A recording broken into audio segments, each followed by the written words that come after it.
面唔該。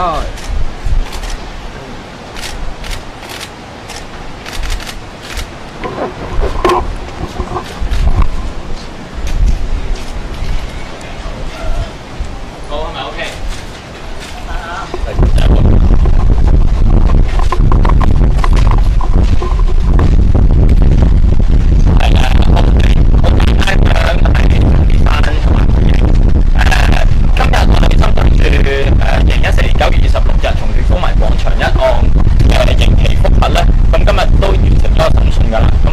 都講咧，就會喺下個禮拜四，即係17號嘅下午2點半咧，就會出判詞，同埋講埋佢哋個結果嘅。咁喺庭上面關於嗰日嘅行動有好多，不論係即係我哋嘅律師啦，還是係控方亦都有針對住我哋行動嗰個本質係會有啲評價。咁我哋3位咧，到而家都係場一案咧，我哋都係秉承住呢一個原則。係去爭取民主，而我哋都相信咧，香港未來嘅民主道路咧，都係會要大家係共同並肩一齊走落去。我哋幾位都預計咗係一個預計咗最差嘅打算係會有即時入獄嘅一個刑期嘅改變。但係無論如何，我哋爭取民主嘅心都係會繼續延續落去，亦都係會繼續未來同大家並肩作戰。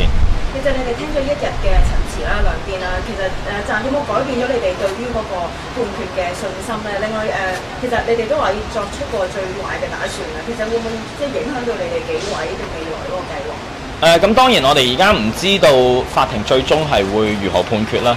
咁亦都唔知道法庭嘅影響，淨係會影響到我哋個人嘅刑期啊，定還是佢會針對住未來遊行示威活動，佢訂立一個可能會比而家更加嚴苛嘅法律框架。咁所以好多事情都係要等到法庭出咗真正判決先能夠評價到啦。我想問下，即係其實而家都就係判書嘅話，即係你有冇擔心到嗰個可能嗰個結果咧，係會影響到你嚟緊你嘅晉升項目嗰個計劃？咁而家呢個都唔使我擔心，因為我相信我哋有啲更加重要嘅事情係關乎我哋香港未來嘅民主發展同埋未來嘅社運狀況。Judges says the case is going to have implications for freaking essence. Are you guys worried that there will be more restrictions on social protests in the future if the court rules against you? Well, there's possibility that there will be some indication on the restriction of our future assemblies in the court ruling, but we have to have comment after that it is released. OK， 好唔該。唔該晒。